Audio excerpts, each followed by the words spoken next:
ভবিষ্যতে আর কখনোই যাতে এ ধরনের ঘটনার পুনরাবৃত্তি না হয়, বর্তমান সরকার সারা দেশে জরুরি ভিত্তিতে হামের টিকা দিয়ে তড়িৎ ব্যবস্থা নেওয়ায় আল্লাহর রহমতে পরিস্থিতি অবনতি কিছুটা রোধ করা সম্ভব হয়েছে।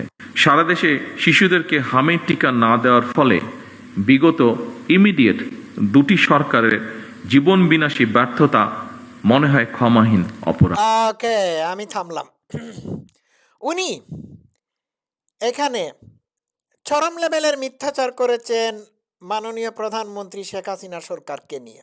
এটি চরম লেভেলের ক্ষমাহীন মিথ্যাচার করেছেন। আর ইনুসের ব্যাপারে উনি মিথ্যাচার করেন নাই, ইনুসের ব্যাপারে সত্য কথা বলেছেন। ইনুসের আমলে কোনো হামের টিকা দেওয়াই হয় নাই। তো কথা হচ্ছে, ইনুস সরকারের আমলে হামের টিকা কেন দেওয়া হলো না?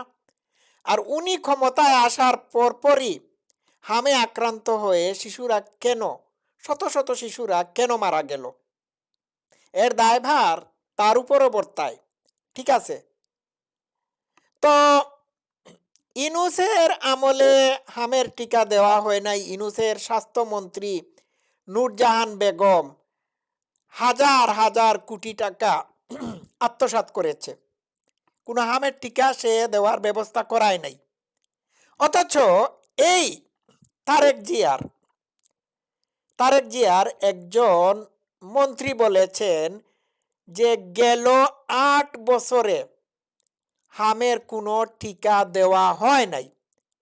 অথচ দেখা গেল যে পরাধীন মন্ত্রীর ক্ষমতায় আসার পর ২-৩ মাসের শিশুরা হামে আক্রান্ত হয়ে হসপিটালাইজ হচ্ছে, তারাই মারা যাচ্ছে। তাহলে ৮ বছর আগে হামের টিকা যদি না দেওয়া হয়ে থাকে, তাহলে ২-৩ মাসের শিশুরা কেন আক্রান্ত হবে? ২-৩ মাসের শিশুরা তো ইনুস এবং তারেক জিয়ার আমলের শিশুরা। ঠিক আছে, এই সময়কার শিশুরা। ৮ বছর বয়সী কোনো শিশুরা তো হাসপাতালে ভর্তি হচ্ছে না। অবশ্য যাদের টিকা অ্যাক্সিডেন্টলি দেওয়া হয় নাই তারা হয়তো হাসপাতালে যাচ্ছে। এ থেকে কি প্রমাণিত হয়? এ থেকে প্রমাণিত হয় যে পরাধীন মন্ত্রী তারেক জিয়া চরম লেভেলের মিথ্যা কথা বলছেন। ঠিক আছে, হ্যাঁ, আমি আরেকটা কথা বলি। এই ক্লিপটিতে তিনি একটি বাংলা শব্দ ভুলভাবে উচ্চারণ করেছেন, বলেছেন পুনরাবৃত্তি না বলে পুনরাবৃত্তি বলছেন। অবশ্য ওনার মানে কথাবার্তার মধ্যে জড়তা আছে, ইতিমধ্যে প্রমাণ পাওয়া গিয়েছে। আজ আমি সেই দিকে যাব না, এটা নিয়ে অন্য একটা ভিডিও করব। আমি একটা কথা বলতে চাচ্ছি, যদি করোনার আগে ভাগেই যদি শেখ হাসিনার পতন হতো আর ইনুস যদি ক্ষমতায় আসতো, তাহলে সারা বাংলাদেশের মানুষ করোনায় আক্রান্ত হয়ে মারা যেত। কারণ ইনুস এবং ইনুসের সাঙ্গপাঙ্গরা করোনার টিকা না দিয়ে ওই টাকা তারা মেরে খেয়ে ফেলতো, যার কারণে সারা বাংলাদেশের মানুষ বা বেশিরভাগ মানুষ করোনায় আক্রান্ত হয়ে মারা যেত।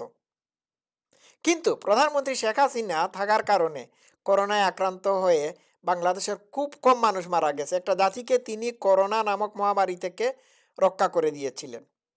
বিষয়টা বুঝতে পারছেন? আমি কেন এটা বললাম এই কারণে যে আজকে তারেক জিয়ার শাসন আমলে অথবা ইউনূসের শাসন আমলে হামের কারণে যেভাবে শিশুরা মারা যাচ্ছে, ঠিক একইভাবে করোনাকালীন সময়ে যদি ইউনূস অথবা তারেক জিয়া ক্ষমতায় থাকতো, তাহলে করোনার কারণে মানুষ মারা যেত। ক্লিয়ার তো? তাহলে কেন মানুষ মারা যায় নাই? এর কারণ হচ্ছে শেখ হাসিনা। এখন তারেক জিয়া যে মিথ্যাচার করেছেন, এর জবাবটা আমি প্রধানমন্ত্রী শেখ হাসিনার বক্তব্য থেকে আপনাদের সামনে উপস্থাপন করছি, শুনুন। ৯৭,০০০ কোটি টাকার বাজেট দিয়ে গেলাম, প্রত্যেকটা জিনিস আমার সিস্টেমেটিক ছিল। আমার স্বাস্থ্য, পুষ্টি, টিকা, প্রত্যেকটা কিছু আমরা সময় মতো দিয়েছি। আর আজকে সেই শিশুরা টিকা পেল না, মানে এটা এর থেকে দুর্ভাগ্যের আর কি হতে পারে, যেখানে মানে আমরা এমনকি এই 23-24 সালে জানুয়ারিতে আমরা প্রায় 94% শিশুকে টিকা দিয়েছি। শুনেছেন তো, শুনেছেন?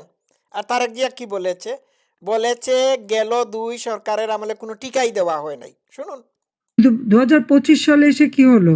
কারণ 24-এর অগাস্ট মাসে আমি ক্ষমতা থাকতে পারলাম না। 2025 সালে সেই টিকা নেমে গেল মাত্র 56%-এ।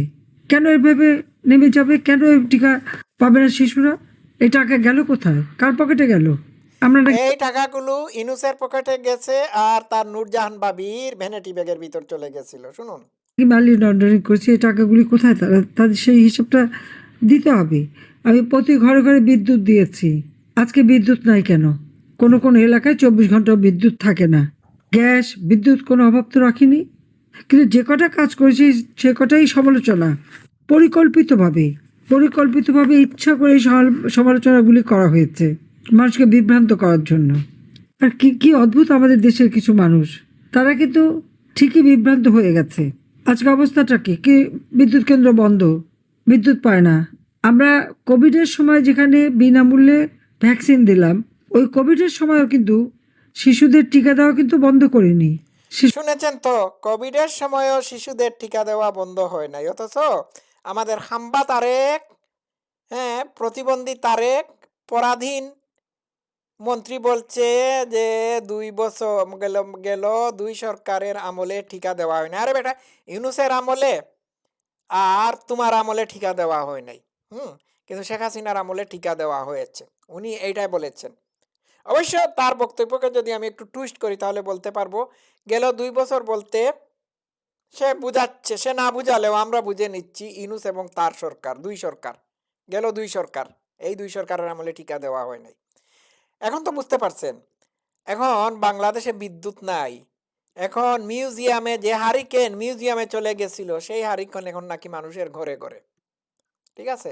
এই হচ্ছে আসল কথা। শিশুদের টিকা দিয়েছি, আর আজকে কেন তারা পাবে না? আজকে কেন মায়ের কোল খালি হবে? সে জবাব দিতে হবে। ওই বাটপার ইনুস আর খুনি তারেক, দুজনকে জবাব দিতে হবে দেশের মানুষ। একদম জবাব দিতে হবে, একদম। এখন আমি যেটি বলতে চাচ্ছি সেটি হচ্ছে যে বাংলাদেশের মানুষ শেখ হাসিনার মতো বিশ্বমানের রাজনীতিবিদ বা রাষ্ট্রপ্রধানকে ডিজার্ভ করে না। ওই তারেকের মতো অশিক্ষিত, হ্যাঁ, পরাধীন মন্ত্রীকেই ডিজার্ভ করে। বুঝতে পারছেন? এটাই হচ্ছে আসল কথা। তো বিদ্যুৎ নেই, তেল নেই, টিকা নেই, সার নেই, কিচ্ছু নেই। হ্যাঁ, এটাই বাংলাদেশের মানুষ এখন ডিজার্ভ করে। ঠিক আছে? তো আজকে এই পর্যন্ত থাকুক। আর আমি যাওয়ার আগে একটা কথা বলে নেই, যদি তারেক জিয়া অথবা ইউনূস করোনাকালীন সময়ে সরকার গঠন করত, তাহলে হামে আক্রান্ত হয়ে শিশুরা যেভাবে এখন মারা যাচ্ছে টিকার অভাবে, ঠিক একইভাবে করোনার ভ্যাকসিনের অভাবে বাংলাদেশের হয়তো অর্ধেক মানুষই মারা যেত। কিন্তু এই বাংলাদেশের মানুষকে উদ্ধার করেছেন শেখ হাসিনা, জীবন দিয়েছেন শেখ হাসিনা। ঠিক আছে? সুতরাং শেখ হাসিনার বিকল্প শুধু যে বাংলাদেশে নাই এমনটি না, শেখ হাসিনার মতো শেখ হাসিনার বিকল্প সারা পৃথিবীতে নাই। আজকে এই পর্যন্ত থাকুক। সবাই ভালো থাকবেন। Love you all. Thank you so much.